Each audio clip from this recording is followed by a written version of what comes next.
kajian ilmiah.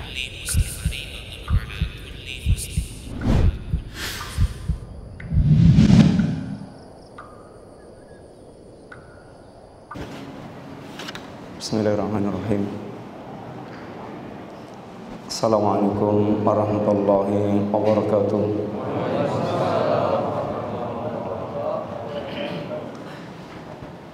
Innal hamdalillah wassalatu wassalamu ala Rasulillah wa ala alihi wa ashabihi wa mawalah. Wala haula wala quwata illa billah, amma ba'du. Alhamdulillah, para bapak dan para ikhwah sekalian, jamaah rahimani wa rahimakumullah. Yang pertama, kita bersyukur kepada Allah Subhanahu wa taala yang telah melimpahkan sekian banyak nikmat dan karunia Allah yang tidak terhingga tentunya. Karena sebagaimana yang Allah telah tegaskan, wa ma bikum min nikmatin faminallah. Apapun nikmat yang Anda rasakan, maka semua itu datangnya dari Allah Subhanahu wa taala. Bahkan Allah tegaskan lagi, wa in ta'uddu ni'matallahi la tuhsuha. Seandainya Anda berusaha untuk merekap atau menghitung berapa total nikmat yang Allah berikan pada kita, tentu kita semuanya tidak akan sanggup untuk bisa menghitungnya. Menghitung dengan cara apapun, dengan cara ta'did, ecer satu persatu, maupun dengan cara ihsa, ini per kelompok, maka cara apapun yang kita ingin pakai untuk menghitung nikmat Allah, itu pasti tidak akan mungkin bisa kita lakukan. Sehingga yang bisa kita lakukan, ikhwani fillah, apa yang Nabi ajarkan pada kita, itu antara sekedar bisa mengakui bahwa kita ini tenggelam dalam lautan nikmat Allah. Kita mengakui nikmat Allah yang tanpa batas, tapi bersama itu pula kita juga menyadari bahwa kita ini adalah orang-orang yang banyak melakukan perbuatan dosa dan maksiat, banyak tidak memperhatikan nikmat-nikmat Allah Subhanahu wa taala. Itulah yang terangkum dalam ucapan kita dalam doa Sayyidul Istighfar, abu'u laka bi ni'matika alayya wa abu'u bi dzambi faghfirli. Ini adalah kalimat yang Nabi ajarkan kepada kita, antara menggabungkan antara pengakuan kita terhadap segala nikmat Allah Ta'ala, dan bersama itu pengakuan kita terhadap segala kekurangan yang kita miliki berkaitan dengan nikmat Allah Subhanahu wa taala. Bahkan bagaimana Allah dan Rasulnya mengajarkan kepada kita untuk banyak mengiringi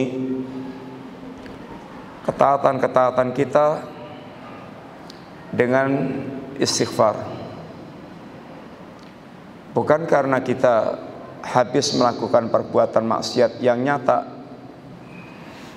akan tapi dibalik ketaatan kita sekalipun, sesungguhnya banyak sekali kekurangan yang kita lakukan. Ketika kita habis salat, dan salat itu adalah ketaatan, yang Nabi ajarkan diantaranya adalah azkar ba'da salat, yakni astagfirullah, astagfirullah. ketika Allah Subhanahu wa taala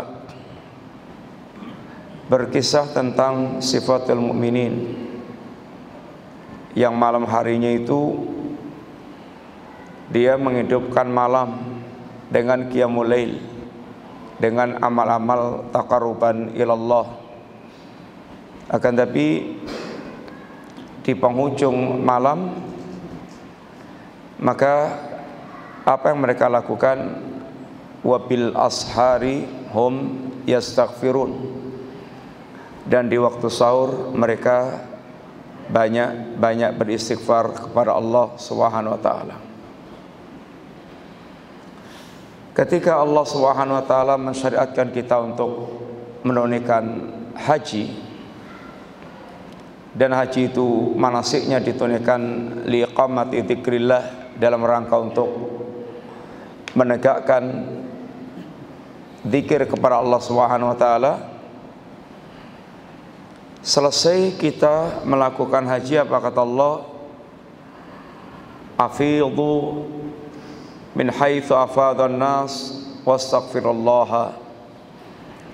Bertolaklah kalian dari mana manusia bertolak, dan beristighfarlah kalian kepada Allah Subhanahu wa taala. Bahkan Rasulullah sallallahu alaihi wasallam yang diperintahkan Allah untuk menyampaikan risalah, dan Rasulullah SAW telah totalitas dalam menyampaikan risalah Allah Subhanahu wa taala. Beliau telah korbankan hartanya, beliau telah korbankan waktunya, beliau telah korbankan kehormatannya, segalanya beliau gunakan maksimal untuk menyampaikan hidayah kepada manusia dengan segala resiko yang beliau telah tanggung. Akan tapi saat Rasulullah SAW di puncak kemenangan dakwah, yaitu Fathul Makkah, maka yang diperintahkan Allah, fasabbih bihamdi rabbika wastaghfirhu. Bertasbihlah dan memuji Allah dengan memuji Allah Subhanahu wa taala, wastaghfirhu, dan mintalah ampun kau kepada Allah Subhanahu wa taala. Ikhwanibillah, ini yang hanya bisa kita lakukan kepada Allah, antara kita mengakui nikmat Allah yang melimpah ruah kepada kita dan memperbanyak istighfar atas segala kekurangan yang kita lakukan dalam mensikapi semua nikmat-nikmat Allah Subhanahu wa taala. Belum kalau kita merenungkan berkaitan dengan hak Allah dalam amal ketaatan yang kita miliki, kata Ibnu Qayyim, hak Allah dalam amal kita itu ada 6. 1, ikhlas. Yang kedua, nasihat. Yang ketiga, ittiba. Yang keempat, nasyatu ni'amillah. Yang kelima, ihsan. Yang keenam itu syuhudut taksir. Yang pertama adalah bagaimana kita dalam ketaatan kita mewujudkan keikhlasan amal kita, di mana kita memurnikan amal kita semata-mata untuk Allah Subhanahu wa taala. Ketika Allah menggambarkan, mentamsilkan tentang ikhlas, bagaimana memurnikan itu amal untuk Allah Subhanahu wa taala, maka tamsilnya pun sangat bagus. Itu labanan khalisan sa'iqan lisyaribin, susu yang khalis, yang murni, yang lezat diminum bagi peminumnya. Kemurnian susu ini digambarkan Allah Subhanahu wa taala, susu ini keluar sungguhnya dari antara saluran baina farsin wa damin, antara saluran kotoran dan saluran darah. Tapi ketika diperas air susu ini, maka tidak ada sedikit pun kotoran maupun setetes pun darah yang mencampuri air susu tersebut, sehingga betul-betul susunya itu murni, jernih, artinya murni dari kecampuran kotoran maupun darah. Mewujudkan amal kita yang murni untuk Allah, mestinya seperti itu gambarannya, itu bersih dari segala macam bentuk kotoran-kotoran amal, sehingga orang mereka mengikhlaskan amalnya untuk Allah atau agamanya untuk Allah, mereka membersihkan dari segala macam bentuk syirkun akbar, membersihkan dari syirkun asghar, dan membersihkan dari itu niat-niat yang tidak ditujukan untuk Allah, atau yang sering manusia iradatud dunya bi amalil akhirah, keinginan dunia dalam amal-amal akhirat yang dia lakukan. Untuk mewujudkan ikhlas seperti ini tentu sangat berat, karena ikhlas artinya bersihnya niatan dia dari segala kepentingan-kepentingan duniawi, lalu dia memurnikan semata-mata untuk Allah SWT.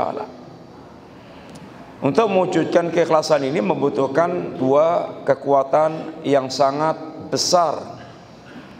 Yang pertama, yaitu kekuatan mengenal Allah sampai muncul pengagungan kepada Allah, kecintaan kepada Allah, dan kerinduan terhadap Allah SWT.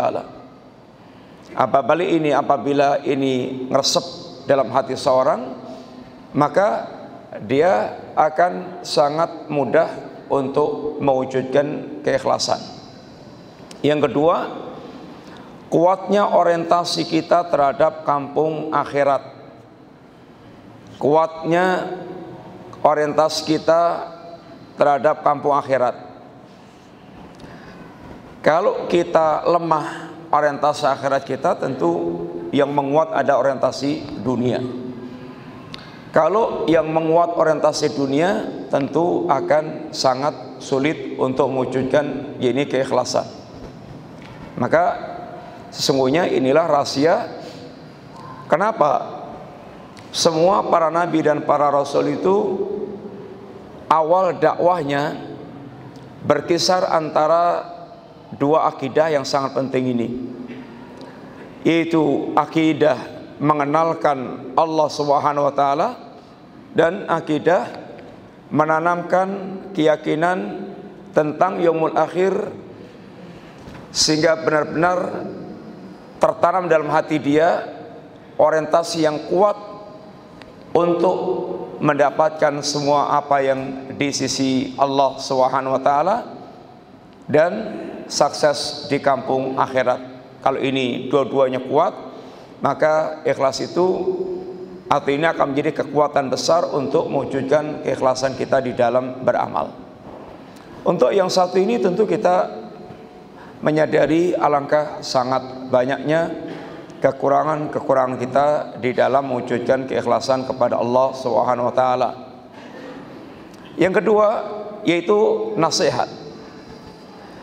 Nasihat kepada Allah itu artinya mewujudkan amal terbaik untuk Allah Subhanahu wa taala, baik secara zatnya maupun baik yaitu dalam bentuk kaifiat pelaksanaan daripada amal tersebut.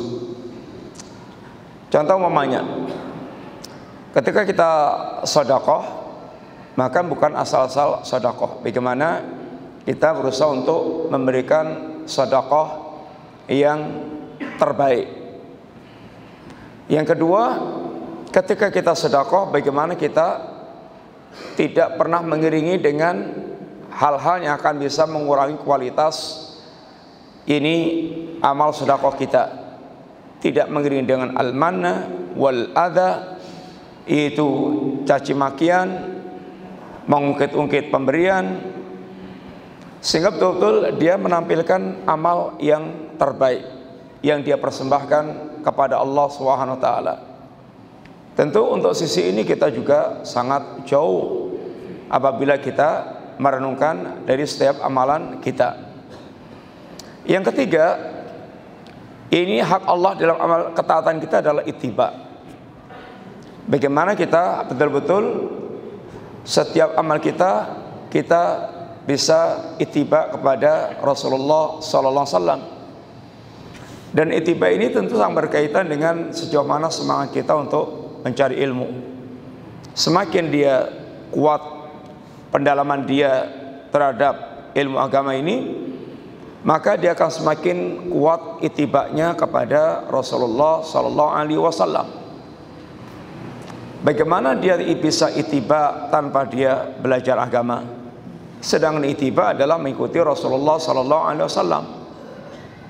Sampai seorang salaf kita mengajarkan, seandainya Anda bisa menggaruk kepala Anda dengan dalil, maka lakukan. Artinya bagaimana kita bisa menjadikan setiap amal kita itu benar-benar tegak di atas ilmu, sehingga seorang muttabi pasti dia memiliki semangat untuk mempelajari apa yang diajarkan oleh Rasulullah sallallahu alaihi wasallam, sehingga bisa ittiba dalam hal akidah, ittiba dalam hal ibadah, ittiba dalam masalah akhlak. Dan ittiba itu tentunya bukan sekedar zahir, bukan sekedar hanya lahir raja, tapi ittiba tentunya juga zahiran wa batinan.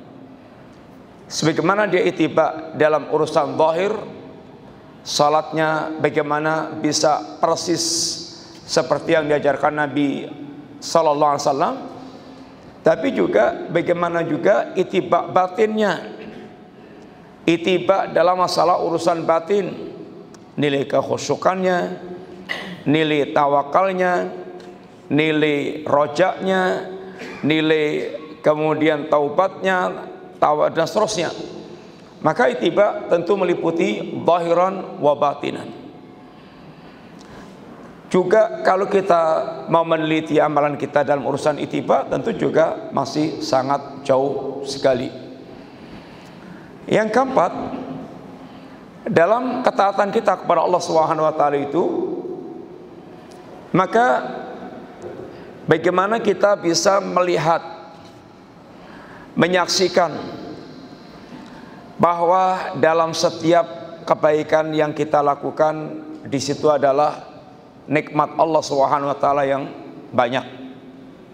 Artinya tanpa pertolongan Allah sesungguhnya kita tidak akan bisa melakukan apapun dari kebaikan-kebaikan yang Allah perintahkan. Kita dhaif, dan kebaikan totalitas semuanya di tangan Allah Subhanahu wa taala, sehingga ketika Nabi mengajarkan kita berkaitan dengan kesadaran kita ini adalah total mutlak membutuhkan Allah taala, bagaimana kita diajari untuk senantiasa menggantungkan atau mengajarkan kita untuk senantiasa bergantung dan bersandar kepada Allah dalam setiap amal kita sekecil apapun, sehingga kita menyadari tentang kefakiran kita, menyadari tentang kebutuhan kita yang mutlak kepada Allah Subhanahu wa taala, karena memang sungguhnya kita adalah fakir. Ya ayuhan nas antumul fuqara'u ilallah, wahai manusia, kalian semuanya orang yang fakir, yang totalitas mutlak membutuhkan Allah Subhanahu wa taala. Wallahu wal ghaniyul hamid. Tanpa pertolongan Allah, maka tidak mungkin kita akan bisa melaksanakan kebaikan bentuk apapun. Rasulullah SAW mengajarkan kepada kita sebagai zikir harian kita, Ya Hayyu ya Qayyum birahmatika astaghits aslih li sya'ni kullah wa la takilni ila nafsi tarfata'in. Ya Hayyu ya Qayyum, dengan rahmatmu aku beristighasah. Ya Allah, perbaikilah segala urusan kehidupanku. Kita ini punya banyak urusan. Urusan kita dengan Allah, urusan kita dengan para hamba Allah, urusan kita dengan keluarga, istri, anak, urusan kita dengan masyarakat, tetangga, urusan kita dengan guru-guru kita. Kita ingin seandainya semua urusan kita saleh, ini baik. Dan Nabi kita mengajarkan, ya Allah, perbaiki segala urusan kehidupanku ini ya Allah, wala takilni ila nafsi tarfatain. Dan jangan engkau sandarkan urusan memperbaiki diriku ini kepada diriku sendiri walaupun hanya sekejap mata. Apa yang Nabi ajarkan ini, ikhwatibillah, mengajarkan kepada kita agar kita tidak pernah merasa pede dengan kekuatan kita sendiri.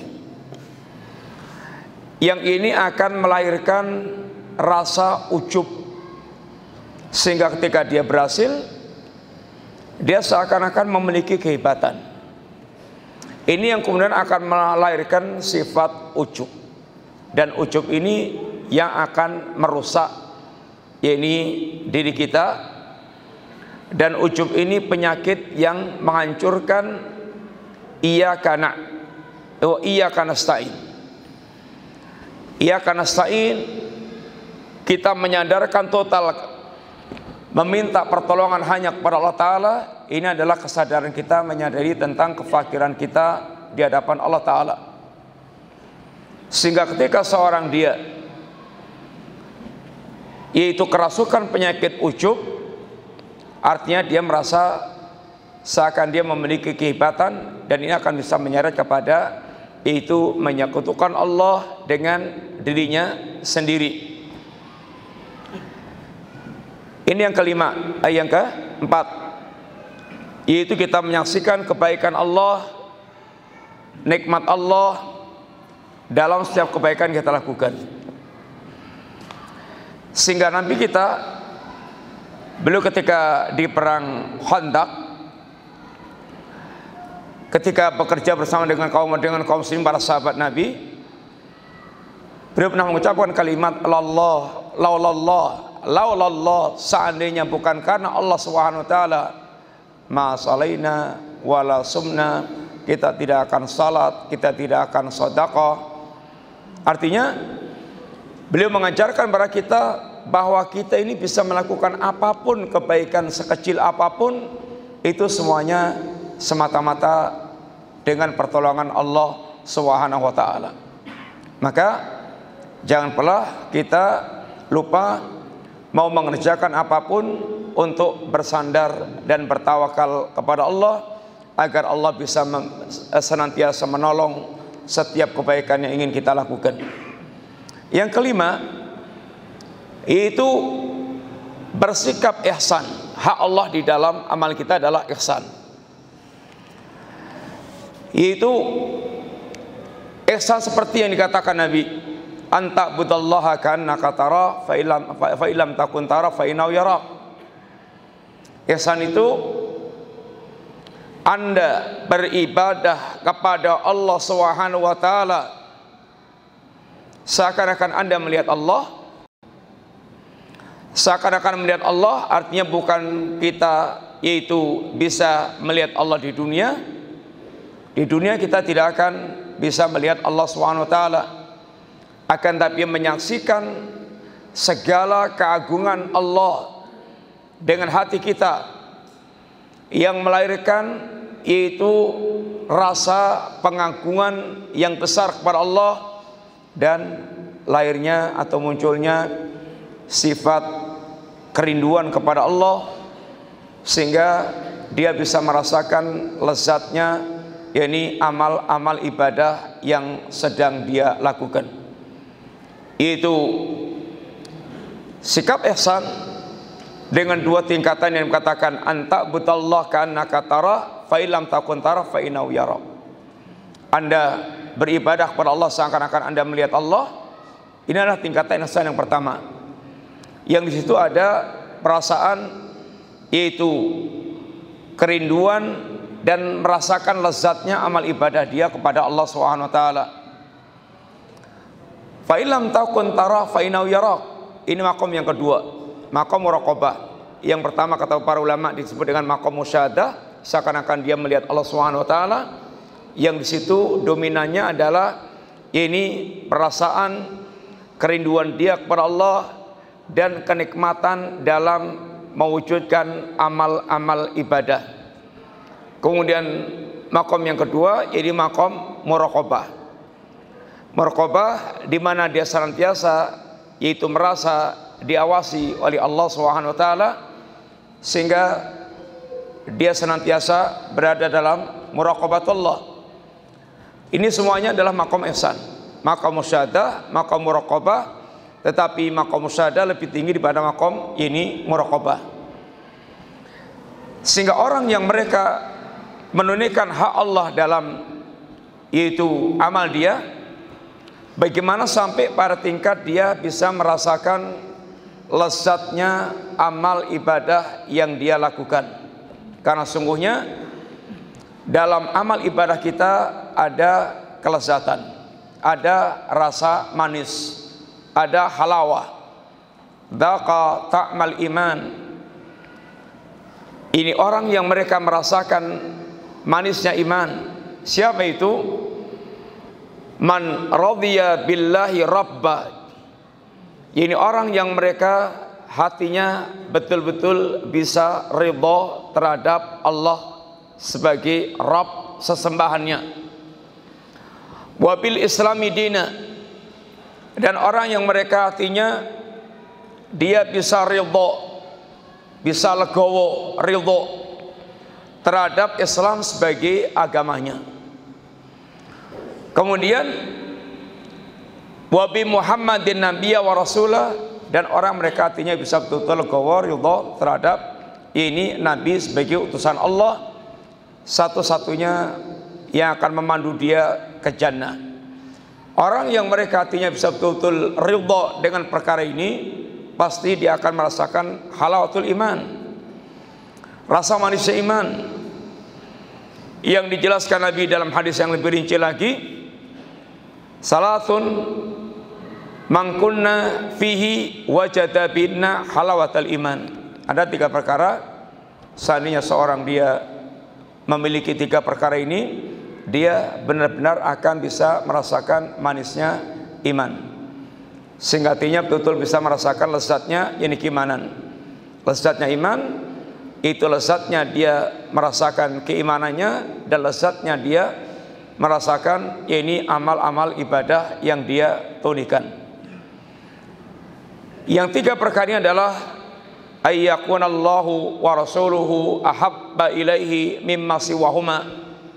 Jika dia mampu mencintai Allah, mencintai Rasulnya di atas segala-galanya, dan tentu ini pasti akan diuji oleh Allah Ta'ala, ujian keimanan, dan akan dia buktikan itu ketika berbenturan antara kepentingan iman dengan kepentingan hawa nafsu dia, sejauh mana dia selalu memenangkan ini kepentingan iman tersebut. Kalau dia selalu bisa mementingkan ini, mendahulukan kepentingan iman, maka itu akan melahirkan, dia akan bisa merasakan halawatul iman. Ini yang pertama, yang asas. Yang kedua, wa yuhibbal mar'a la yuhibbu illa lillah. Tidaklah dia mencintai seorang kecuali kecintaannya itu adalah karena Allah SWT. Inilah cabang. Asasnya adalah dia mencintai Allah dan Rasulnya di atas segala-galanya. Yang kedua ini cabang dari yang pertama. Ketika seorang dia mampu mencintai Allah dan Rasulnya di atas segala-galanya, maka akan melahirkan kecintaan dia kepada apa dan siapa karena Allah. Karena iman itu adalah identik dengan mahabbah. Dan orang mereka betul-betul bisa mencintai, ini mencintai apa dan siapa karena Allah, itulah bukti kesempurnaan iman dia. Man ahabba lillah wa abghadha lillah wa a'ta lillah wa mana'a lillah faqad istakmalal iman. Barang siapa yang dia bisa mencintai karena Allah, membenci karena Allah, kemudian memberi dan tidak memberi karena Allah, maka benar-benar dia telah sempurna keimanannya. Karena iman begitulah akan mencetak manusia mencintai karena Allah, sehingga mencintai apa yang dicintai Allah dan membenci apa yang dibenci oleh Allah. Itulah cetakan iman. Walakinallaha habbaba ilaikumul iman wa zayyanahu wa karaha ilaikumul kufra wal fusuqa wal isyan. Iman itu akan memiliki cetakan demikian. Mencintai apa yang Allah cintai, membenci apa yang Allah benci. Maka ketika orang telah memiliki seperti ini, betul-betul hatinya telah terhiasi dengan ini keimanan.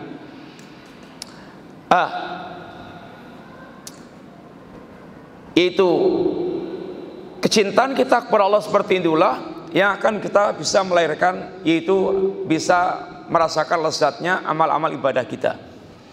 Maka yang paling mengenal Allah dan paling mencintai Allah, merekalah yang paling bisa untuk mewujudkan atau merasakan lezatnya keimanan. Sehingga seandainya kita pernah mendengar bagaimana Nabi berujar, wa ju'ilat qurratu aini fis shalah, dan dijadikan kesejukan dalam hatiku dalam salat. Dan beliau bisa sampai pada tingkat menjadikan salat tempat istirahat, sehingga kata Nabi, ya Bilal arihna bis shalah, wahai Bilal istirahatkan kami dengan salat. Dan kita juga pernah dengar bagaimana Nabi kita yaitu yaitu praktek salat yang pernah Nabi lakukan. Dalam satu rakaat Nabi pernah baca Al-Baqarah tuntas, lanjut An-Nisa tuntas, lanjut Ali Imran tuntas. Ini tidak akan bisa dilakukan kecuali oleh orang yang mereka betul-betul menikmati salat.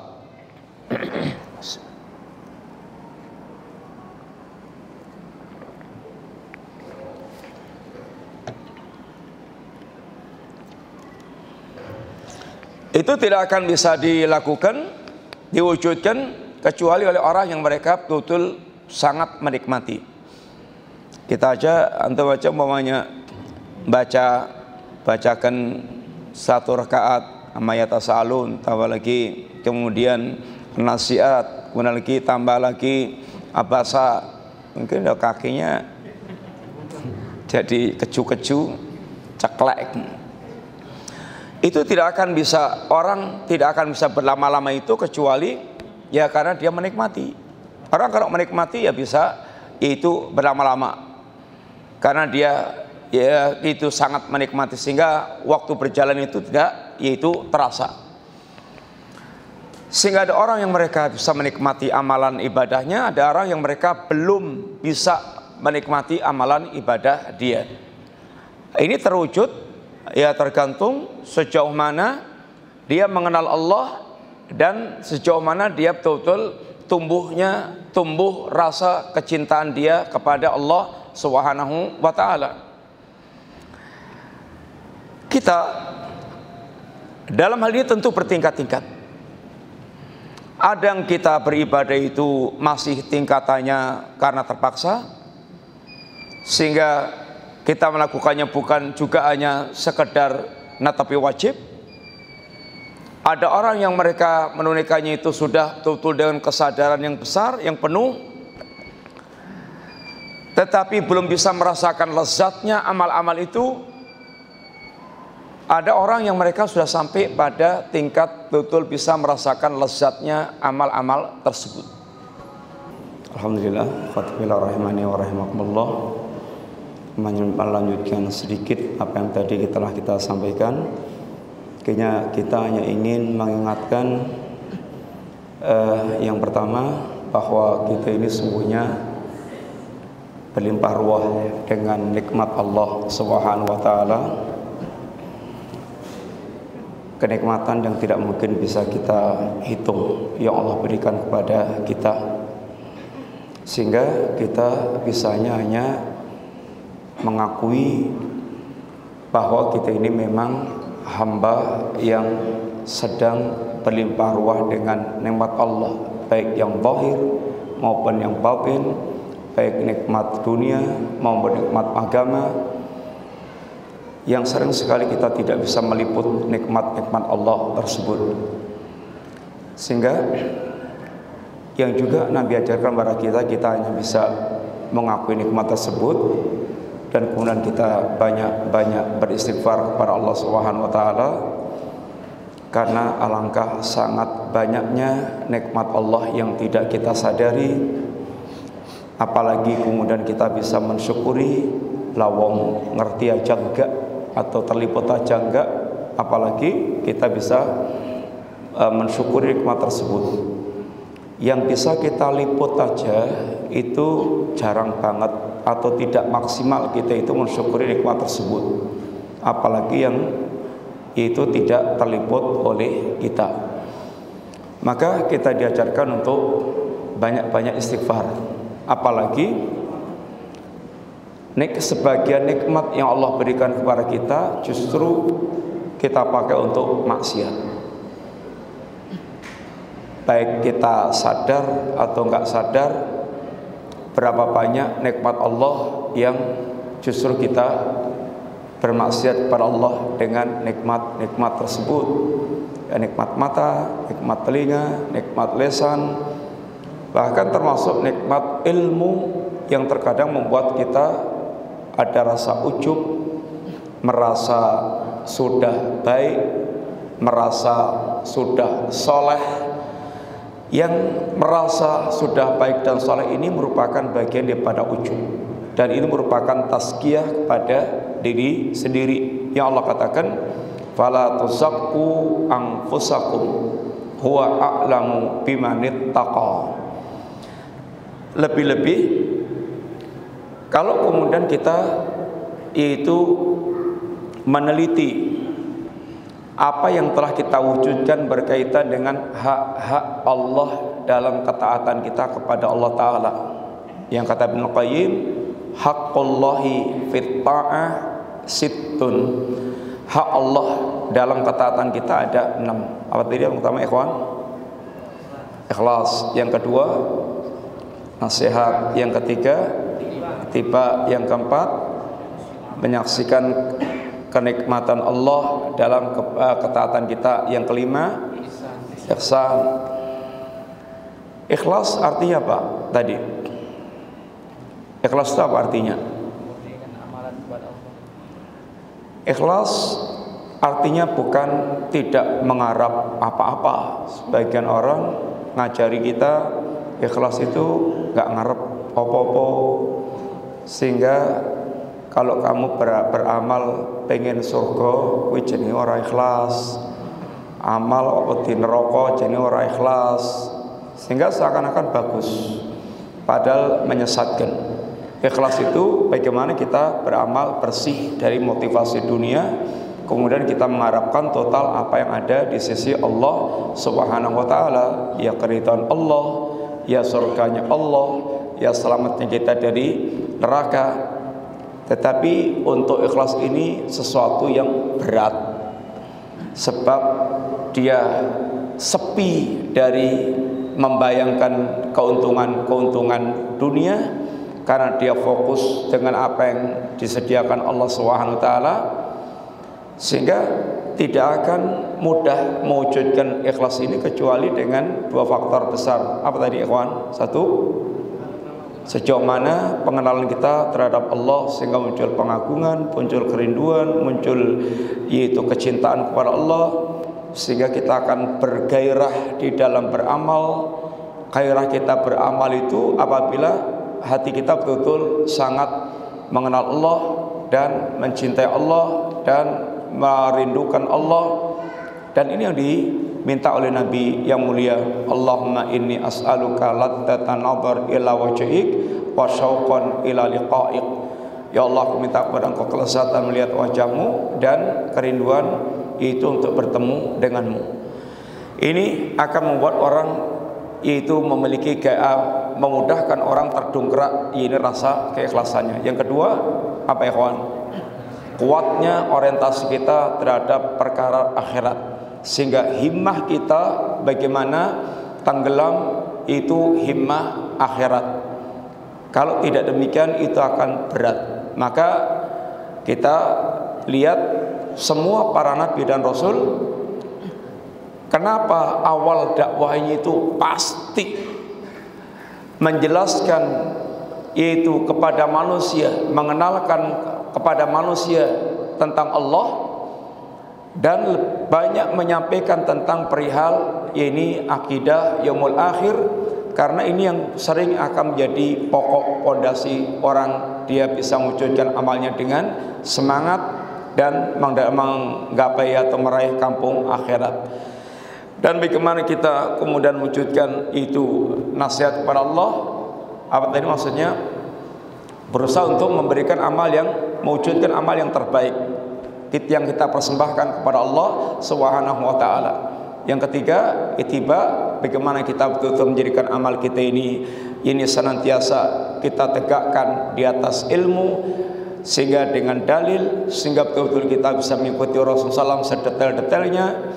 Kemudian yang keempat, kita melihat bahwa di setiap ketaatan kita itu, di balik itu ada pertolongan Allah Ta'ala.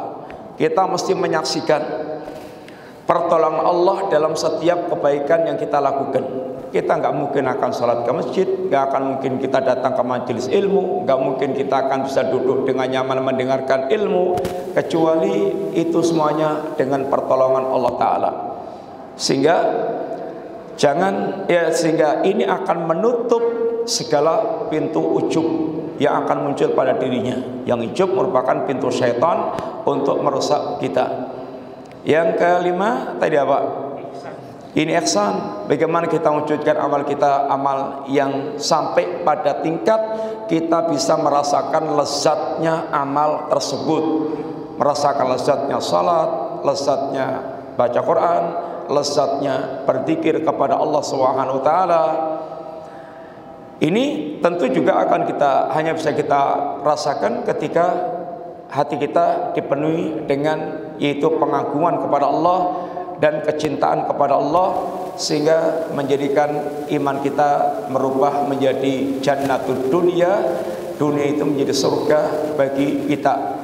Surga seorang mukmin di dunia itu merasakan kenyamanan yang sangat nyaman tentang kehidupan dunianya dalam menghamba kepada Allah Ta'ala. Inna fid dunya jannatan, kata seorang salaf, di dunia itu ada surga. Man lam yadkhulha lam yadkhul jannatal akhirah.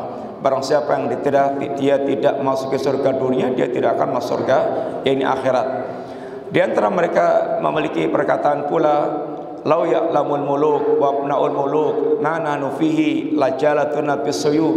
Seandainya para raja itu dia tahu, seandainya para raja dan anak-anak raja mengetahui apa yang kita rasakan dalam hati, kebahagiaan yang sangat mendalam, pasti mereka akan merampas dengan pedang-pedang mereka.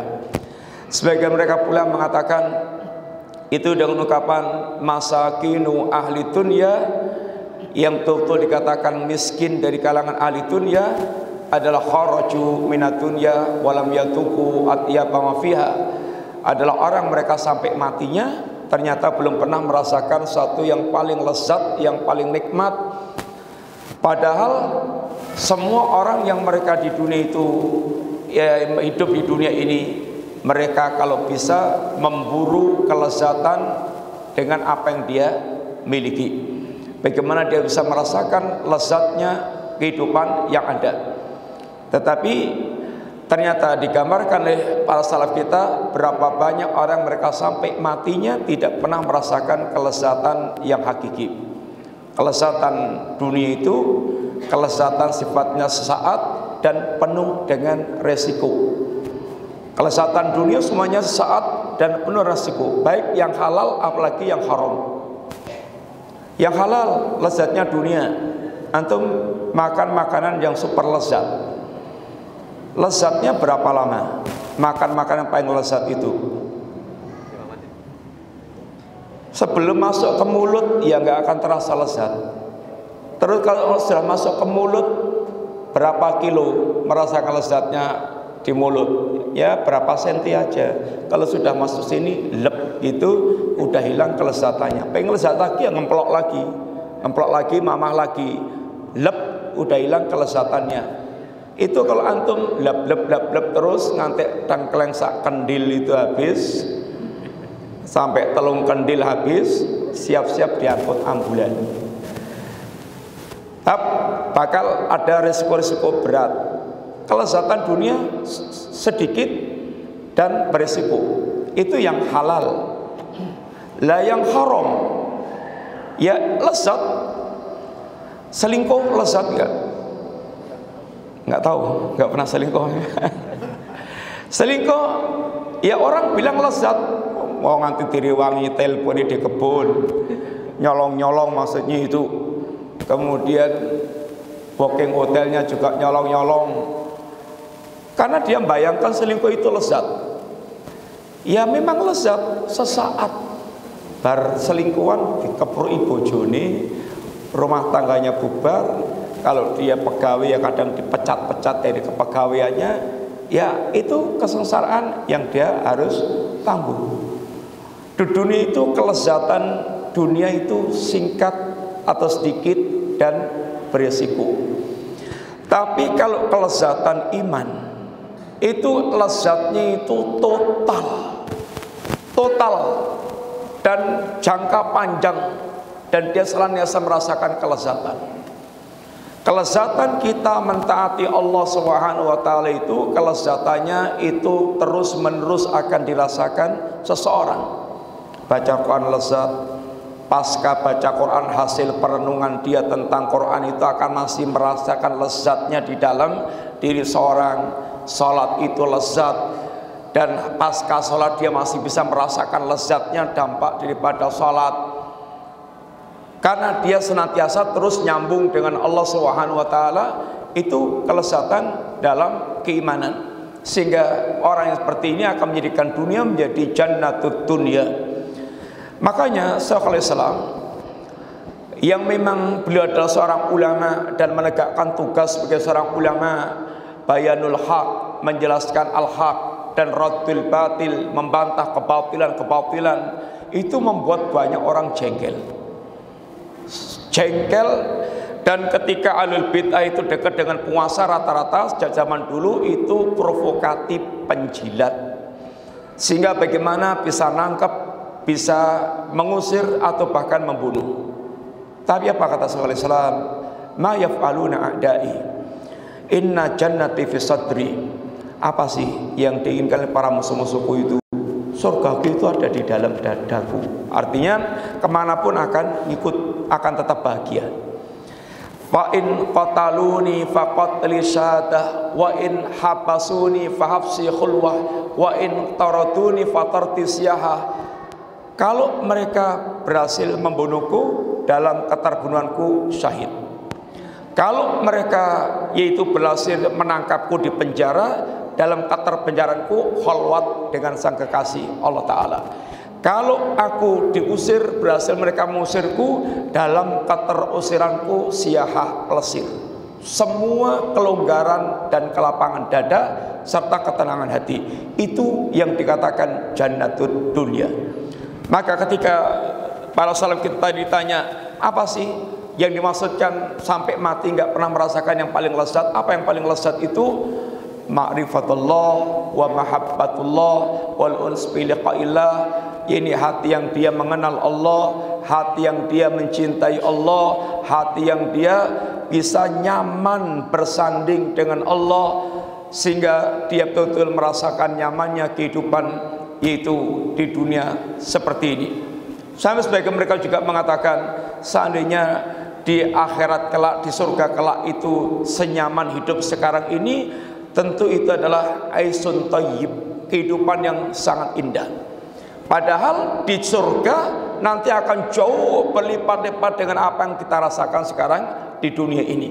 Karena sungguhnya bagi orang yang taat, surga itu akan dia dapatkan fid dunya wa fil barzah wa fi daril qarar. Sehingga kata Ibnu Qayyim ketika membaca ayat innal abrara la fi naim wa innal fujara la fi jahim, sesungguhnya bagi orang yang berbuat baik itu bagi mereka naim, dan orang yang mereka durhaka itu bagi mereka jahim. Jangan kalian sangka naim dan jahimnya itu hanya kelak di hari kiamat, di ini yaumul kiamah kelak. Tapi naim dan jahim fi dauri thalath, fi dari dunya wa fi daril barzah wa fi daril qarar. Dia akan merasakan yaitu di dunia surga yang disegerakan sebelum dia mendapatkan surga akhirat kelak. Demikian pula ketika di alam barzah. Sehingga surga dunia akan dirasakan seorang mukmin yaitu dengan kenyamanan hati mereka dalam menunaikan ibadah kepada Allah Subhanahu wa taala. Kemudian yang terakhir adalah itu masalah taksir. Bagaimana seorang mukmin dalam beribadah kepada Allah, mentaati Allah, itu betul-betul selalu melihat celah kekurangan yang dia lakukan, sehingga dia akan terus memperbanyak istighfar kepada Allah Subhanahu wa taala.